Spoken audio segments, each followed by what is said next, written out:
Assalamualaikum warahmatullahi wabarakatuh. Alhamdulillah rabbil alamin wassalatu wassalamu ala asyrafil anbiya wal mursalin sayyidina Muhammadin wa ala alihi wa ashabihi ajma'in. Amma ba'd. Pemirsa yang dirahmati Allah Subhanahu wa taala, pagi ini kita berjumpa kembali dalam tayangan Mata Air. Anda yang berada di Sumatera dan Aceh sekitarnya, senang sekali kami dapat kembali menjumpai Anda pagi hari ini. Mudah-mudahan kita semuanya dapat melaksanakan aktivitas lancar dan menghasilkan hasil yang maksimal, hasil yang penuh dengan keberkahan dari Allah Subhanahu wa taala. Pemirsa yang dirahmati Allah Subhanahu wa taala, kembali pagi hari ini kita akan lanjutkan tentang hikmah hijrah dalam kehidupan. Kita masih mengacu dari sejarah hijrahnya Rasulullah SAW. Apa saja yang Rasulullah lakukan, dan kita sangat mengenal beliau adalah seorang pemimpin yang memiliki strategi yang luar biasa. Nah, dalam melakukan hijrah ternyata juga Rasulullah memiliki strategi yang patut kita contoh. Kita akan bahas lebih dalam lagi bersama Ustadz Abdul Latif Khan dari Medan, Sumatera Utara. Assalamualaikum warahmatullahi wabarakatuh, Ustadz. Waalaikumsalam warahmatullahi wabarakatuh. Kajian pagi hari ini akan lebih dalam lagi, akan lebih berarti lagi bagi kita manakala Ustadz bisa menjelaskan lebih dalam lagi Ustadz ini tentang motif-motif ya hijrahnya Rasulullah, tentang strateginya Rasulullah, bahwa kita tahu dalam sejarah juga setiap peperangan Rasulullah alhamdulillah langsung memimpin peperangan itu Ustadz ya. Ini sudah pasti kan ada strategi-strategi yang Rasulullah lakukan. Begitu pula dalam hijrah gitu Ustadz ya. Nah, mungkin ini apa yang bisa disampaikan kembali Ustadz? Baik, alhamdulillah rabbil alamin. Bismillahirrahmanirrahim. Ketika kita pekan atau episode yang lalu kita menceritakan hijrah, kita sudah sampai perspektif historis dan sudah berhenti konklusi hasil pertemuan Nadwah, Darun Nadwah, yang menerjemahkan bahwa eksekusi Muhammad SAW, kill him, bunuh dia. Nah, saya perlu sampaikan pelajaran yang bisa kita ambil dari sini, bahwa menegakkan dan menghancurkan itu membutuhkan kader yang kelasnya tinggi dong, mirip dan sama militansinya. Bi amwalihim wa anfusihim. Harus dengan harta dan jiwa. Tidak bisa tanggung. Anda memusuhi Islam, tidak bisa tanggung. Anda mau menegakkan Islam, tidak bisa tanggung. Karena kalau kita berada di posisi menegakkan Islam, musuh akan tetap memasukkan kita dalam kategori yang harus dimusuhi. Begitu. Ketika kita menghancurkan Islam tanggung, sebentar ya, sebentar tidak, maka Muslim juga akan melihat Anda pada posisi musuh. Kenapa? Sehingga patut dicurigai, patut diwaspadai dan sebagainya. Nah, jadi yang patut kita pahami, ini peristiwa hijrah adalah beradunya dua strategi besar. Dan strategi besar dari seorang Muhammad utusan Allah dengan nasrum minallah, bantuan dari Allah, dan seluruh komponen kekuatan yang dimiliki oleh orang-orang kafir yang ingin menghancurkan Islam. Jadi ini adalah sirah, ini adalah pertempuran. Ini adalah benturan luar biasa. Kalau bahasa Huntington, clash. Ya, jadi kalau dia bilang civilization, ini ideologi. Ini adalah benturan ideologi. Kemudian dari benturan ideologi akan munculnya satu peradaban baru, yaitu peradaban Islam. Masya Allah. Ya. Nah, satu hal yang harus kita pahami, kelompok mujahid fi sabilit taghut, mereka yang berjuang di jalan taghut, itu sudah konklusi kill him, bunuh Muhammad. Kapan? Tonight, malam ini. Jadi ketika mereka berencana, file hasil rekomendasi seminar itu tidak disimpan untuk kemudian dipeti eskan. Oh iya, kita pernah seminarkan dulu, tidak. Jadi ketika yang dibicarakan adalah langkah konkret dan itu bicara tentang kerja as soon as possible. Ini pelajaran baiknya ini. Ya, tidak boleh kita harus action, jangan terus berhenti di atas kertas. Jadi kapan kita kerjakan? Entarlah ya, yang penting kita satukan pendapat dulu, nggak bisa. Jadi action. Kapan? Tonight, malam ini. Bagaimana strategi sudah dibicarakan dengan tuntas. Panggil pemuda-pemuda kita, duduk kepung semua pintu keluar masuk rumah Muhammad. Nah, kita kerjakan malam ini. Yang penting besok tidak ada lagi Muhammad yang hidup. Selesai. Agenda cukup luar biasa. Artinya strategi juklak jukni sudah siap. Tinggal eksekusi. Nah, bagaimana respon Nabi mendengar ini? Ya, tentu Nabi tidak punya kekuasaan. Intel tidak ada yang menyusup. Jadi Nabi tidak punya intel yang masuk ikut surah di Darun Nadwah. Begitu selesai langsung buru-buru, Muhammad mereka membunuhmu malam ini. Bla bla bla bla bla bla. Tidak. Tapi siapa yang datang? Jibril ngasih apa? Berita. Membocorkan semua rencana mereka. Nah, kalau mau dipahami juga, ketika kita tidak punya akses masuk kepada semua kekuatan yang ingin merusak kita, maka jangan pernah putus kepada kekuatan yang bisa menghancurkan mereka. Bisa paham kalimat saya tadi kan? Ketika kita tidak punya akses masuk untuk menghancurkan kekuatan lawan kita, maka jangan pernah punya atau putus hubungan dengan pemilik atau Allah Subhanahu wa taala, karena Allah akan memberikan bantuan dengan caranya. Salah satunya kepada Nabi, berita dari Jibril. Apa berita Jibril? Berita Jibril, Muhammad malam ini jalan. Jangan tidur dan jangan tidur di atas tempat tidurmu. Sudah? Pokoknya kau keluar, bagaimana siapa yang nemenin? Abu Bakar. Selesai.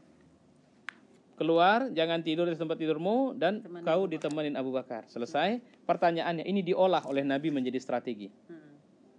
Apa itu? Pertama, dia akan jumpain Abu Bakar sesegera mungkin. Pilihan jam, waktu paling terik di Mekah, di mana orang tidak suka keluar dan berjalan. Kenapa? Supaya orang tidak curiga dan orang sedang lengah.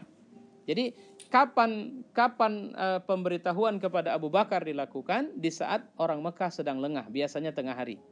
Oke, Nabi jalan dengan menutup kepalanya secara khusus karena panas luar biasa. Orang-orang yang pernah ke Mekah tahulah bagaimana panas itu. Ya, maka Nabi pun berjalan dan Abu Bakar melihat dari rumahnya dan setelah dekat dia sudah yakin ini pasti berita besar.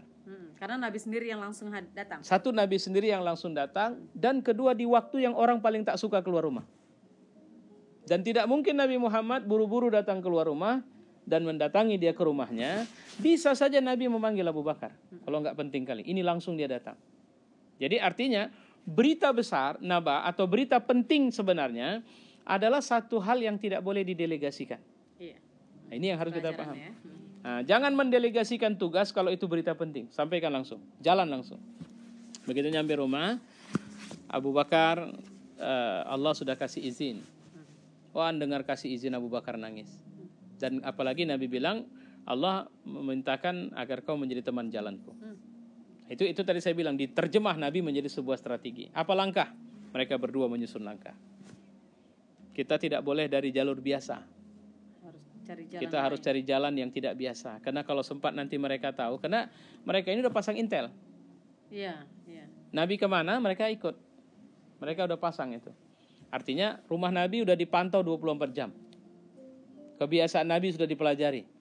Bahkan tidur di mana, pakai selimut apa, mereka sudah dapat itu infonya. Artinya media informatika atau info-info yang memang dibutuhkan dalam sebuah gerakan atau perjuangan menegakkan Islam, itu jangan abaikan, sekecil apapun data itu. Makanya kerja intelijen dalam dakwah itu juga penting. Jangan pahami intelijen itu seperti militer menerjemahkannya, bukan begitu. Tapi input dakwah. Saya mau mengisi ceramah ke sini, saya harus pelajari stylenya apa. Apa yang harus bisa, bagaimana, bahkan baju apa yang saya sukain, yang disukain masyarakat saya pakai, saya akan buat. Kalau misalnya saya harus pakai sarung, saya pakai sarung. Kalau misalnya harus pakai sorban besar atau jubah kayak orang Arab, saya akan pakai jubah orang Arab. Asal intinya mereka mau dengar dengan mudah. Nah begitu. Nah, jadi dibahas itu pelan-pelan. Oke, kita cuma tidak banyak yang tahu jalan. Bagaimana kalau ya Rasulullah, kita cari orang yang bisa menunjuki jalan kita? Oke, cocok. Tapi kalau bisa dia tidak boleh kenal aku dan tidak boleh kenal kau. Yang penting dia cuma tahu dia tugasnya itu. Coba bayangkan kalau kenal kan tak tahu dia kan. Kalau kenal apa tinggal bilang, oh iya tadi aku yang bawa. Gitu. Akhirnya dicari dan tidak boleh orang Mekah. Walaupun tidak kenal tidak boleh orang Mekah. Cari orang yang dia kalau ke Mekah butuh waktu. Maka pergilah ke kampung lain. Kirim kurir, udah cepat dapat. Ya. Nah, kemudian proses udah dapat orang, siapa? Tidak Islam, nggak masalah. Yang penting apa semangatnya? Semangatnya satu kali rute sekian. Pokoknya dia tukang ibarat mobil, sewaan. Dia cuma tahu kerja, tidak mau yang lain. Apa istilahnya transporter. Nah, dia membawakan sampai kemudian selesai, udah dia pulang. Siapa yang dibawa, berapa jumlahnya, dia nggak peduli. Dan dia tidak perlu nengok mukanya, dan dia tidak mau ikut campur itu. Yang penting uang dia dapat. Ya, yang penting dia dapat uang. Oke, nah kemudian rute kita gimana? Rute kita nelusuri jejak arah ke Laut Merah dulu, baru kemudian kita mutar ke arah Jabal Sur. Kenapa harus singgah di Jabal Sur? Supaya pengelabuan. Tapi jangan lupa, ketika berjalan kita mutar, itu strategi betul-betul didandani rapi. nanti aku punya anak kemenakan yang kemudian dia kusuruh bawa kambingnya, jadi kita jalan. Nah, dia nanti begitu kita jalan, kambingnya suruh ikutin supaya ini jejak ini rusak. Coba bayangin itu ya, sampai sedetail itu. Al-Fadal nanti tolong dia bawa kambing ke arah Gua Sur dalam 2-3 hari. Pokoknya kita kasih tanda dari atas kalau kita ada, dia naik ke atas antar susu kambing. Gitu. Artinya tiap hari Nabi tetap bisa minum susu. Coba perhatikan kalau begitu, walaupun dalam situasi sangat sulit seperti itu, Nabi memperhatikan menu, makanan, gizi, kesehatan, itu tetap menjadi perhatian utama bagi Nabi. Nah, kemudian kita kan butuh makan, gimana caranya? Ya udah, kau Asma sedang hamil besar. Cuma Asma itu punya kebiasaan selendang, dulu kan belum pakai jilbab, belum tutup semua seperti itu. Dia suka pakai itu, dia ikatkan ke pinggangnya. Kalau ibarat orang pendekar Cina itu kan diikat di pinggangnya. Bahkan yang perempuan begitu itu, diikat di pinggang. Jadi itu kebiasaan hari-hari Asma. Sehingga orang Mekah tahu Asma kayak begitu berbaju. Dan dia hamil. Kalau dia bawa rantang, bisa ketahuan. Artinya, kalau yang dibawanya rantang, orang pasti tengok, itu Asma mau kemana itu? Ikutin. Ini tidak. Dia taruh makanan itu di pinggangnya, kemudian dia tutup pakai kain yang seolah-olah orang memang lihat. Kesehariannya begitu. Ya, seharinya begitu. Kedua, kenapa besar perutnya? Dia kan hamil. Nah, sudah selesai, tidak. Dan coba bayangkan Asma harus naik 2 hari itu naik ke atas Jabal Sur. Karena Nabi bersembunyi di atas gunung. Gitu kan? Nah, jadi yang dipilih kenapa bukan Ali? Ali lebih mudah dicurigain. Jadi Ali pun masuk dalam daftar blacklist. Atau kalau ibarat apa namanya? Daftar pencarian. Enggak, HP-nya di apa istilahnya? Kena sadap. HP dia kena sadap itu. Sehingga apapun yang dia buat tidak hanya sadap, orang tahu Ali di mana, bagaimana, kenapa tahu. Karena sasaran lah ya. Geraknya semua di. Jadi intinya secara fisik walaupun ini dakwah kita harus bisa menjaga diri kita. Ya, nah itu dilakukan. Nah, ketika Nabi sampai ke Jabal Sur, kemudian Abu Bakar tidak kasih izin Nabi masuk. Kenapa? Karena ini belum disurvei awalnya. Gua ini hanya tahu sebagai tempat kita sembunyi. Agak bagus ya Rasul, nggak apa-apa, aman lah untuk 3 hari. Oke. Tapi belum survei ke dalam. Tapi coba lihat betapa cepatnya atau sedikitnya waktu. Karena mereka harus mengejar waktu sehingga survei ke dalam hanya baru dilakukan sesaat setelah berdiri di depan gua. Abu Bakar masuk ke dalam. Abu Bakar dulu. Ya, cek dalam suasana sudah dia bersihin apa semua aman, baru Rasul suruh masuk. Dan itu hanya bisa untuk selonjor. Jadi guanya bukan gua lebar kayak gua-gua yang kemudian bisa tegak apa yang jadi hanya bisa untuk selonjor dan kemudian masuk hanya beberapa saat. Nah, ini yang saya tidak dapat penjelasan sahihnya. Berapa waktu yang dibutuhkan oleh orang Quraisy untuk akhirnya pertama merasa kehilangan. Gitu. Kemudian ngejar dan akhirnya ketemu walaupun nggak ketemu langsung. Allah selamatkan. Nah, cuma kita pulang dulu sebentar kepada ketika malam itu akhirnya Nabi mengatakan siapa orang yang harus menggantikanku malam ini di atas tempat tidurku. Pertanyaannya, Ali sudah harus masuk tanpa sepengetahuan orang yang mengepung rumah Nabi. Iyalah, kalau lebih dahulu orang yang mengepung, mereka akan tahu. Dan mereka akan sudah duga bahwa itu belum tentu Muhammad, bisa jadi Ali. Nah, mereka hanya tahu, jadi akses data ke mereka ditutup sampai Ali bisa diseludupkan masuk ke rumah Nabi tanpa sepengetahuan mereka. Gitu. Bagaimana tuh strateginya? Ini yang tidak diurai. Yang saya bilang, inilah nanti yang sedang ingin saya bilang, disinilah peran-peran nasrum minallah, pertolongan dari Allah. Ya, karena pada saat Ali berada di dalam, apakah diyakini karena Ali masih satu rumah dengan Rasul? Salah satunya kan, karena Ali kan belum menikah. Ya, saat itu Ali belum menikah, masih satu rumah. Tapi kemudian tetap saja gerak-gerik Ali dalam pemantauan, begitu. Oke, Ali satu rumah dan kemudian tinggal bersama Rasul sehingga mereka tidak begitu curiga dengan masuknya Ali ke dalam rumah. Tapi mereka meyakini bahwa tempat tidur itu adalah tempat tidurnya Muhammad. Jadi mereka intip masih ada. Nah, Ali memerankan untuk tidur di atas tempat tidur itu dari sejak awal. Sehingga mereka mengira Muhammad sudah tidur dari sejak awal malam. Padahal Nabi bersembunyi dari pemantauan mereka. Nah, banyak versi yang menjelaskan, tapi saya bisa menceritakan secara pesihis bahwa kenapa Nabi bisa keluar. Salah satu, Nabi membaca surat Yasin 1 sampai Nabi bisa keluar 8 dari rumahnya. Iya. Kan sudah dikepung nih. Iya. Kepung pagar betis kalau kita bilang. Nah, Nabi baca Yasin sampai ayat ke-8 katanya. Wallahu a'lam bishawab. Tapi yang pasti memang ada catatan sejarah yang tinggal Nabi mengambil tanah dan kemudian melemparkan ke arah mereka sehingga mereka terabaikan. Nah, saya memahami, jadi artinya mencoba merasionalisasi ini bahwa kita sedang asik-asiknya bicara, bersama kita ada orang duduk dengerin kita bicara.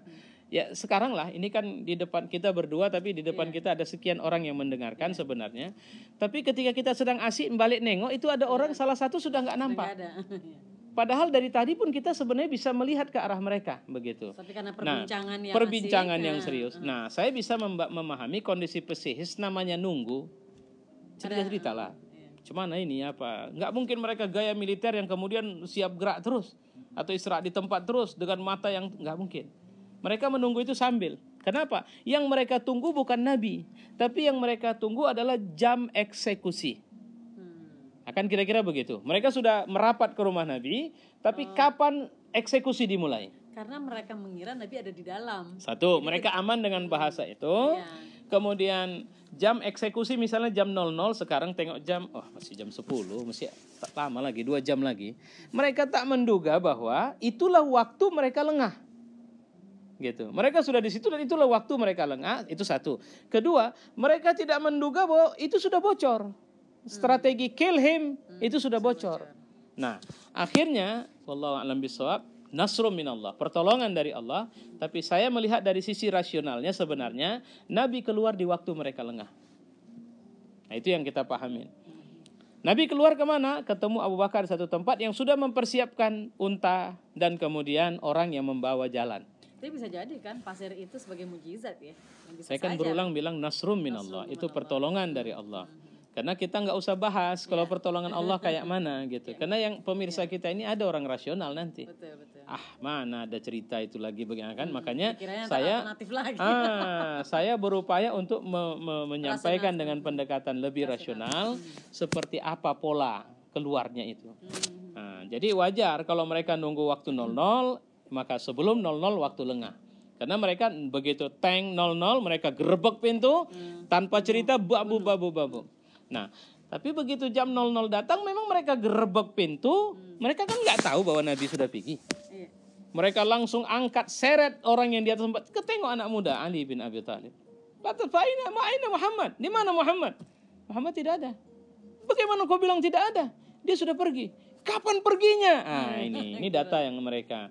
Dia sudah pergi jam 10 kira-kira. Maka mereka hitung jam 10 ini belum jauh.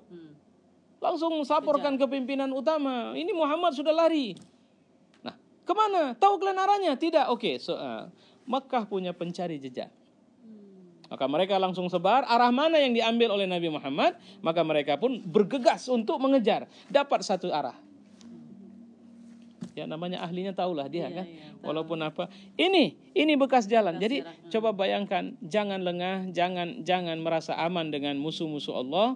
Karena sebab di tempat gelap pun mereka bisa tahu jejak kita. Kan malam itu gelap. Mereka bisa baca jejak. Kemana arahnya? Putus-putus. Jadi kalau bisa dibilang ketika kambing-kambing menghancurkan jejak, mungkin mereka kehilangan. Tapi ketemu lagi. Pada waktu tertentu ada kambing yang tidak kan ada jejak. Ini terputus, dia ke arah sana, dia ke arah sana, dia ke arah sana. Sampai kemudian Nabi sudah disaur, mereka pun menjejak, dia naik ke atas. Subhanallah. Artinya jangan pernah pasrah dengan kekuatan yang kita punya sendiri. Ya, ada kekuatan. Jadi kalau cuma sekedar kemampuan rasional, mereka jauh lebih pintar dari kita. Bahkan sekarang lihatlah dunia, siapa yang memimpin dunia hari ini. Jangan sombong bahwa kita tidak memiliki kemampuan apapun. Makanya apa yang bisa membuat kita bisa menang dalam sebuah pertarungan? Jawabannya sederhana. Hubungan kita dengan Allah. Yang menentukan kemenangan itu yang tidak boleh putus. Nah, ini catatan yang kita sepanjang memaparkan catatan sejarahnya itu. Saya masih punya waktu? Masih ya. Jadi sampai akhirnya ketika Abu Bakar memberikan kesempatan kepada Nabi di dalam gua, mereka sudah jarak hanya bisa dibilang pautan, bukan pautan hari, tapi pautan jam lah. Mereka sudah di atas Dan pencari jejak mereka mengatakan jejak habis di sini dan mengarah masuk ke dalam. Ke dalam gua. Tugasku sudah selesai. Mereka Oke, kalau begitu masuk, tunggu, kata satu orang. Apa maksudmu tunggu? Jangan tolol kalian. Dia memang ahli cari jejak sampai masuk ke dalam. Pertanyaannya, Muhammad bisa buat kamuflase. Kedua, belum tentu ada orang di dalam. Dipatok ular kalian nanti di dalam bagaimana? Ketiga, kalian tengok burung yang bertebaran itu. Kalau memang betul, ini kan sarang dia. Kalau baru ada orang masuk berapa menit menurutmu? Mati. Sekitar sekian menit. Ini sekian jam yang lalu. Oke. Kalau begitu, bagaimana burung itu? Seharusnya kalau memang ada orang datang, mohon maaf, bukan bertebaran yang ada di situ. Jadi burung merpati itu sedang duduk dengan tenangnya, seperti tidak pernah terusik sama sekali, dan baru terusik dengan mereka datang. Jarak antara dia terbang, lihat kita di sini dia tidak mau turun. Kau bilang bahwa setengah jam yang lalu, tapi dia seperti tidak pernah terusik sama sekali. Seperti tidak ada sesuatu yang terjadi dan tidak ada manusia yang mengusiknya. Satu lagi, dalil yang sangat rasional. Kalau memang saja ada orang baru masuk, coba perhatikan. Kau berapa tahun umur sarang itu? Sepertinya ribuan tahun dan tidak pernah terusik sama sekali. Udah, silakan masuk. Kalau memang kalian pintar, makanya otak dipakai ya. Nah, kalau memang kalian pintar, jangankan Muhammad, mungkin ular batuk kalian dalam. Masuklah. Jadi apa yang kita buat? Balik lagi dan berhenti di situ, akhirnya tidak ada. Padahal di dalam sebenarnya episodenya sedang mendebarkan sekali. Karena sebelum mereka berdebat tentang itu, seorang laki-laki dari orang kafir ini berdiri ke arah mulut gua. Ngapain? Pipis. Airnya itu turunnya ke arah posisi Nabi dan Abu Bakar. Sehingga mencurigakan Abu Bakar di dalam udah gemetar ya Rasul. Kenapa? Karena dia pasti nengok kita ya Rasul. Sampai di sini menarik. Sampai di sini menarik. Tapi ada hal lagi yang saya ingin tanyakan itu yang mengantarkan Nabi kemudian bagaimana? Terus yang mengantarkan susu itu apakah tidak ada sama sekali yang mencurigai? Nanti kita lanjutkan lagi, ini menarik ya. Ketika bicara sejarah memang sesuatu hal yang menarik dan lebih menarik lagi kalau ada visualnya Ustaz ya. Ini akan lebih menarik lagi. Baik, saya nggak capek kali kalau ada visual. Pemirsa yang dirahmati Allah SWT, pasti ada hikmah yang bisa kita ambil dari apa yang dilakukan oleh Rasulullah SAW dan dari apa yang sudah dijelaskan oleh Ustadz Abdul Latif Khan. Tentu nanti terakhir kita ingin sekali Ustadz menyimpulkan ya apa hikmah-hikmah terbesar dari peristiwa hijrahnya Rasulullah SAW. Terima kasih untuk kebersamaan Anda. Wallahul muwaffiq ila aqwamit thoriq. Wassalamualaikum warahmatullahi wabarakatuh. Waalaikumsalam warahmatullahi wabarakatuh.